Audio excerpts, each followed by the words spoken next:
Question 1. Which plate may appear with this road sign?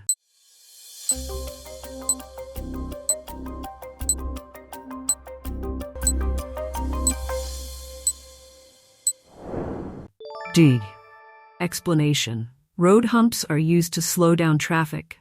They're found in places where there are often pedestrians, such as shopping areas, near schools, residential areas. Watch out for people close to the curb or crossing the road. Question 2. When must you use dipped headlights during the day?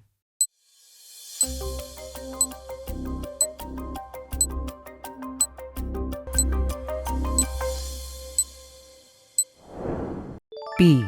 When you're driving in poor visibility. Explanation. You must use dipped headlights when daytime visibility is seriously reduced, generally to 100 meters, 328 feet, or less. You may also use front or rear fog lights, but they must be switched off when visibility improves. Question 3. What's a rumble device designed to do?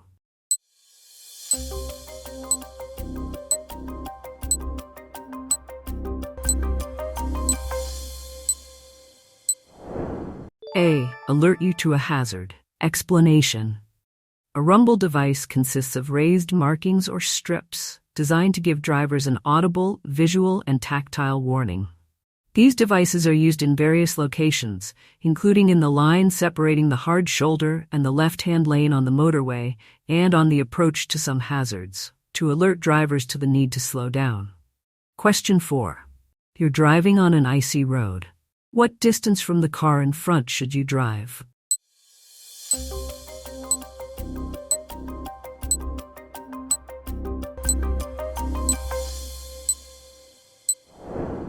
A. 10 times the normal distance. Explanation. Don't travel in icy or snowy weather unless your journey is essential. Drive extremely carefully when roads are or may be icy. Stopping distances can be 10 times greater than on dry roads. Question 5. How can you use your vehicle's engine to control your speed?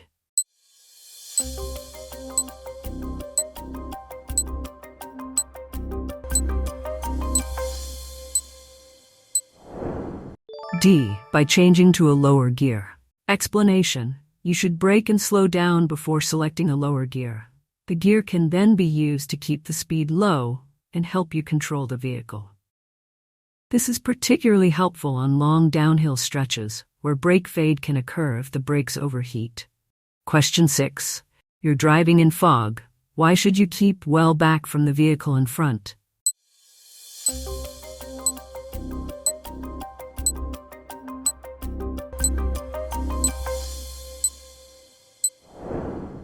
B. In case it stops suddenly. Explanation. If you're following another road user in fog, stay well back. The driver in front won't be able to see hazards until they're close and might need to brake suddenly. Also, the road surface is likely to be wet and could be slippery. Question 7. Which lights should you switch on when daytime visibility is poor but not seriously reduced?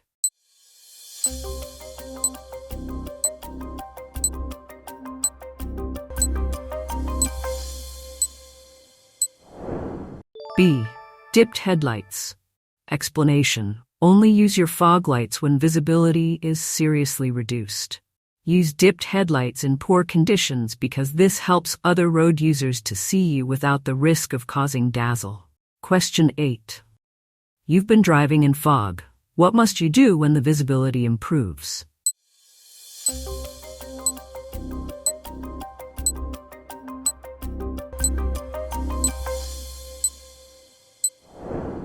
D. Switch off your fog lights. Explanation. You must turn off your fog lights if visibility is more than 100 meters, 328 feet. Be prepared for the fact that the fog may be patchy and you may need to turn them on again if the fog returns. Question 9. Why are vehicles fitted with rear fog lights?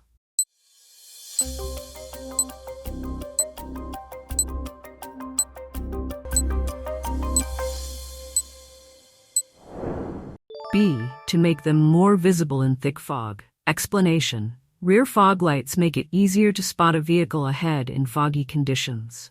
Avoid the temptation to use other vehicles' lights as a guide, as they may give you a false sense of security. Question 10. What must you do when you're overtaking a car at night?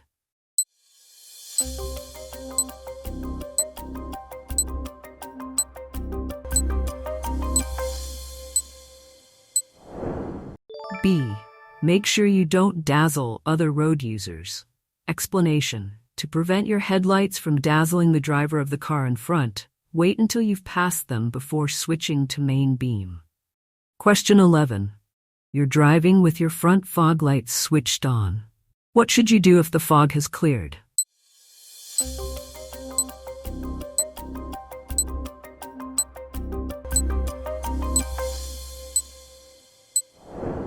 C. Switch them off as long as visibility remains good. Explanation. Switch off your fog lights if the weather improves, but be prepared to use them again if visibility reduces to less than 100 meters, 328 feet. Question 12. What should you do when you're overtaking at night?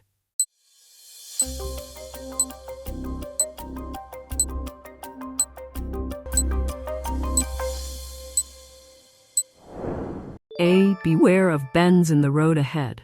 Explanation. Don't overtake if there's a possibility of a road junction, bend, or brow of a bridge or hill ahead. There are many hazards that are difficult to see in the dark. Only overtake if you're certain that the road ahead is clear. Don't take a chance. Question 13.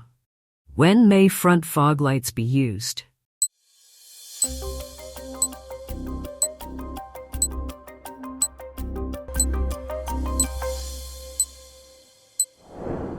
D.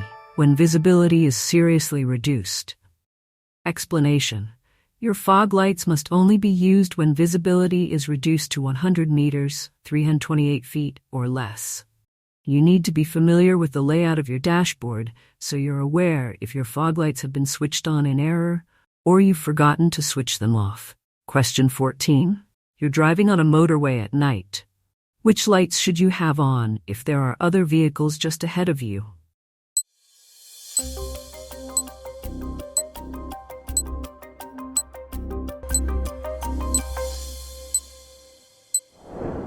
A. Dipped headlights. Explanation. If you're driving behind other traffic on the motorway at night, use dipped headlights. Main beam headlights will dazzle the other drivers. Your headlight's dipped beam should fall short of the vehicle in front. Question 15. What should you do if you have to make a journey in foggy conditions?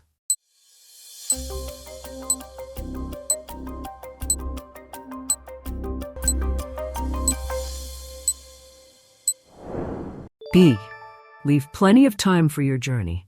Explanation. If you're planning to make a journey when it's foggy, listen to the weather reports. If visibility is very poor, avoid making unnecessary journeys. If you do travel, leave plenty of time, and if someone is waiting for you to arrive, let them know that your journey will take longer than normal. This will also take off any pressure you may feel to rush. Question 16. Why should you reduce your speed when you're driving or riding in fog?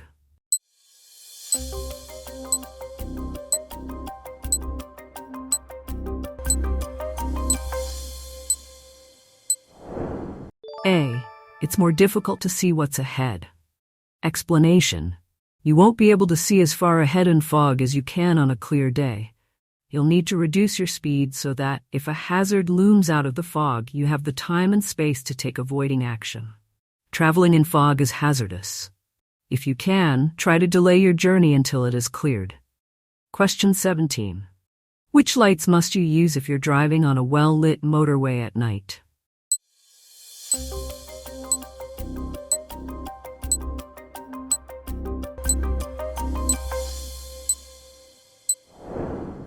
C. Use your headlights. Explanation. If you're driving on a motorway at night or in poor visibility, you must always use your headlights, even if the road is well lit.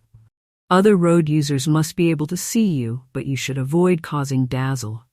Question 18. Why is it dangerous to leave rear fog lights switched on after the fog has cleared?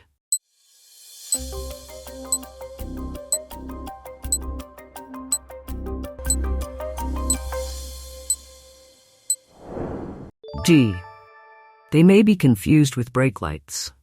Explanation: whether you're braking or you've just forgotten to turn off your rear fog lights. This can be a particular problem on wet roads and on motorways. If you leave your rear fog lights on at night, road users behind you are likely to be dazzled, and this could put them at risk. Question 19. What's the purpose of the yellow lines painted across the road?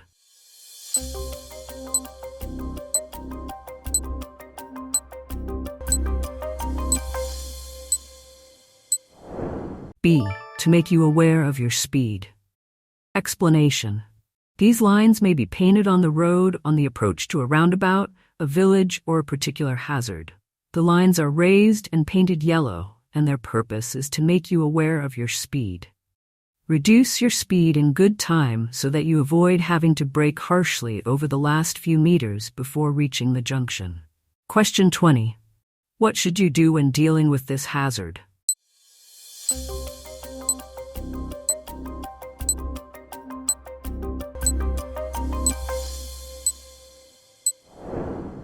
D. Use a low gear and drive slowly. Explanation: in normal conditions, a ford can be crossed quite safely by driving through it slowly. The water may affect your brakes, so when you're clear of the ford, test them before you resume normal driving. Question 21. What should you do when you meet an oncoming vehicle on a single-track road?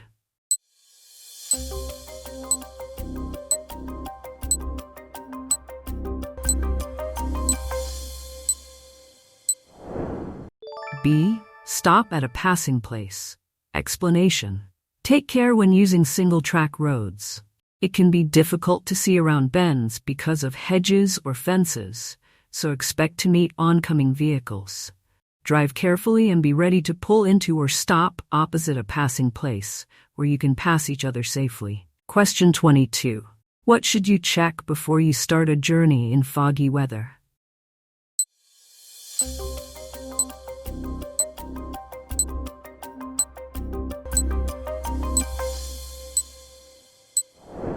D. The windows and lights are clean and clear. Explanation: if you have to drive in fog, switch your dipped headlights on and keep all your windows clear. You should always be able to pull up within the distance you can see ahead. Question 23. What will affect your vehicle's stopping distance?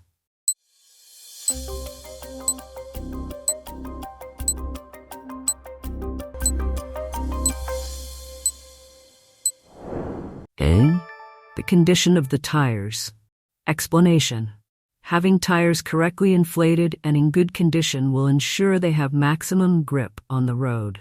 How well your tires grip the road has a significant effect on your car's stopping distance. Question 24. You're traveling on a road that has road humps.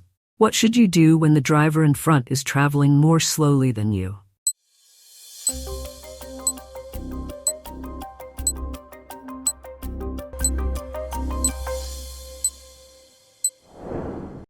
A. Slow down and stay behind. Explanation: be patient and stay behind the car in front. You shouldn't normally overtake other vehicles in areas subject to traffic calming.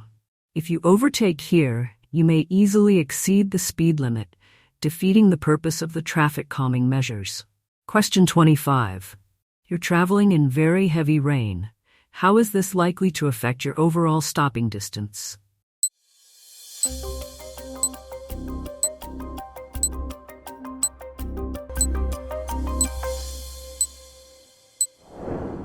D. It will be doubled. Explanation: the road will be very wet and spray from other vehicles will reduce your visibility. Tire grip will also be reduced, increasing your stopping distance. You should at least double your separation distance to make sure you can stop safely in the space you've allowed. Question 26. Why would you fit chains to your wheels?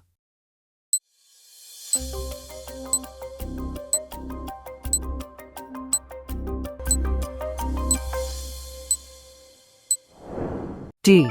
To help prevent skidding in deep snow. Explanation: chains can be fitted to your wheels in snowy conditions. They can help you to move off without wheel spin, or to keep moving in deep snow.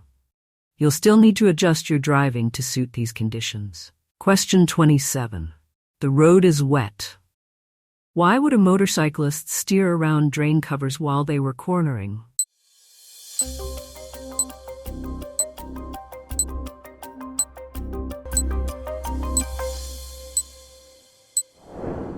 C. To prevent the motorcycle sliding on the metal drain covers. Explanation. Other drivers or riders may have to change course due to the size or characteristics of their vehicle. Understanding this will help you to anticipate their actions. Motorcyclists and cyclists will be checking the road ahead for uneven or slippery surfaces, especially in wet weather. They may need to move across their lane to avoid surface hazards, such as potholes and drain covers. Question 28. Why is it bad technique to coast when you're driving downhill?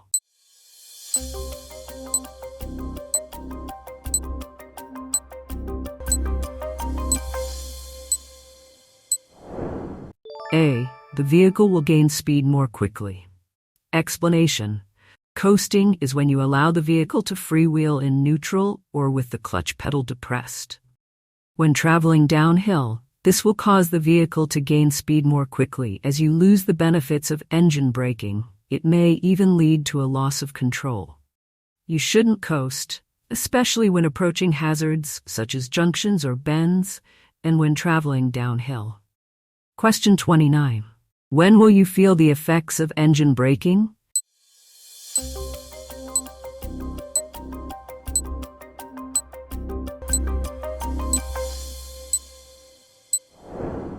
C. When you change to a lower gear.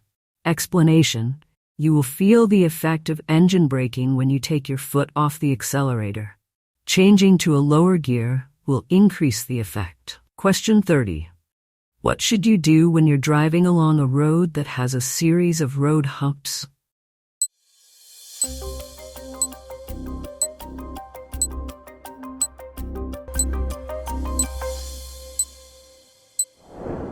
B. Stay at a reduced speed for the whole stretch of road. Explanation. Traffic calming measures are designed to protect vulnerable road users. Keep your speed down where traffic calming measures are in place. Question 31. There's been a heavy fall of snow.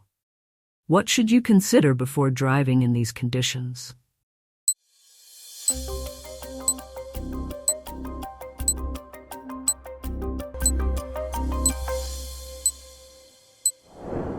A. Whether your journey is essential.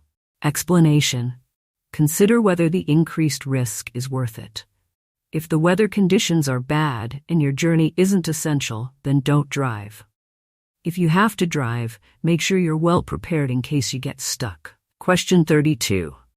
Why should you switch off your rear fog lights when the fog has cleared?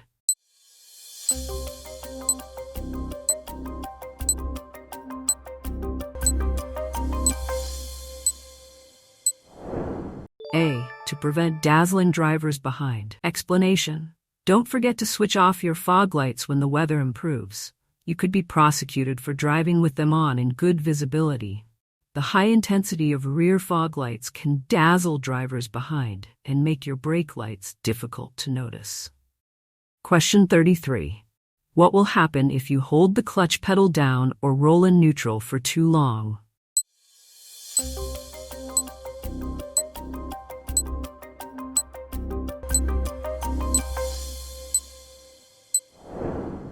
B. It will reduce your control. Explanation. Holding the clutch down or staying in neutral for too long will cause your vehicle to freewheel. This is known as coasting, and it's dangerous because it reduces your control of the vehicle. Question 34. Why is traveling in neutral for long distances, known as coasting, bad driving technique?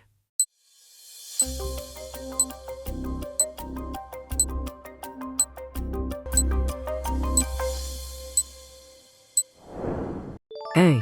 There won't be any engine braking. Explanation. Try to look and plan well ahead. Plan your approach to hazards and select the correct gear in good time. This will help give you the control you need to deal with anything unexpected that may occur. Question 35. Why should you test your brakes after this hazard?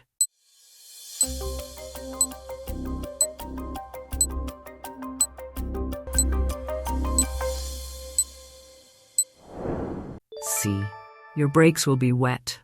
Explanation. A ford is a crossing over a stream that's shallow enough to drive or ride through. After you've gone through a ford or deep puddle, your brakes will be wet and they won't work as well as usual. To dry them out, apply a light brake pressure while moving slowly. Don't travel at normal speeds until you're sure your brakes are working properly again. Question 36. What will happen to your car when you drive up a steep hill?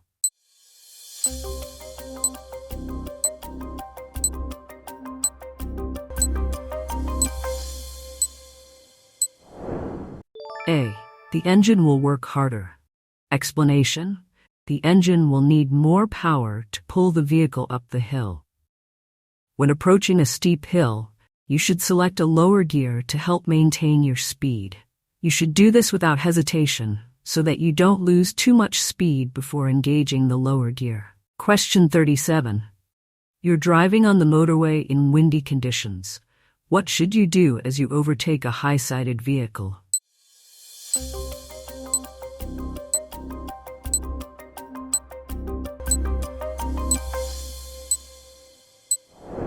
A.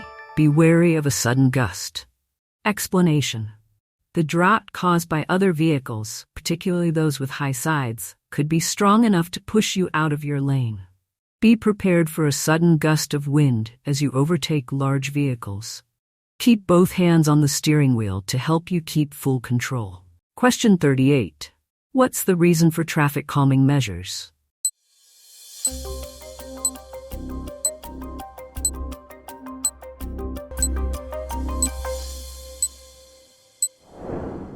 B.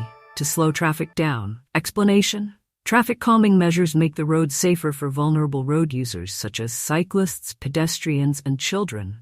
These can be designed as chicanes, road humps, or other obstacles that encourage drivers and riders to slow down. Question 39. When may you wait in a box junction?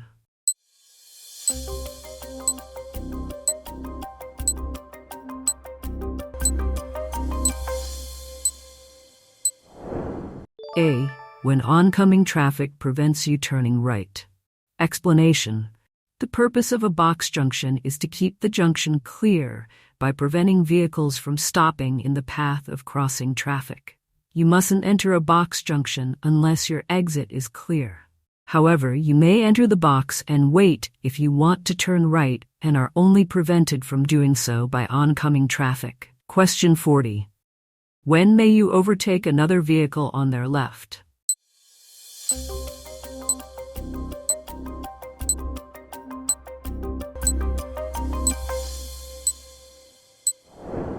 D. When you're in a one-way street. Explanation. You may pass slower vehicles on their left while traveling along a one-way street. Be aware of drivers who may need to change lanes and may not expect faster traffic passing on their left. Question 41. What color are the reflective studs along the left-hand edge of the motorway?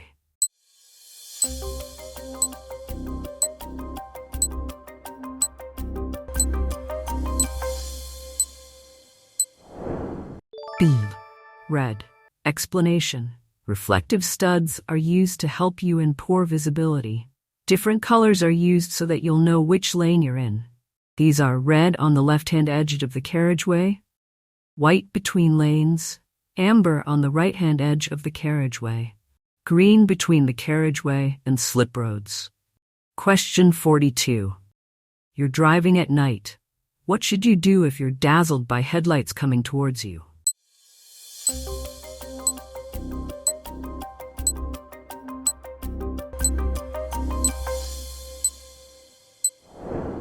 C. Slow down or stop. Explanation. If the headlights of an oncoming vehicle dazzle you, slow down or if necessary, stop. Don't close your eyes or swerve as you'll increase your chances of having a collision. Don't flash your headlights either, as this could dazzle other drivers and make the situation worse. Question 43. What should you do if you park on the road when it's foggy?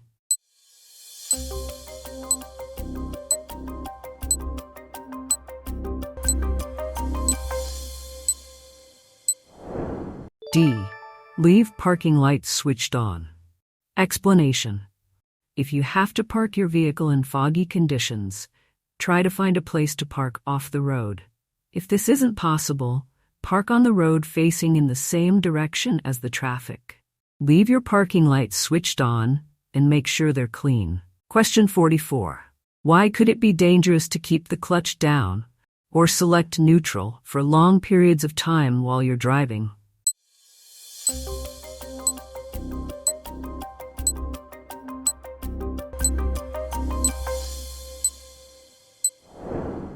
B.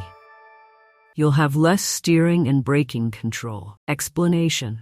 Letting your vehicle roll or coast in neutral reduces your control over steering and braking. This can be dangerous on downhill slopes where your vehicle could pick up speed very quickly. Question 45. What will happen if you use rear fog lights in good conditions?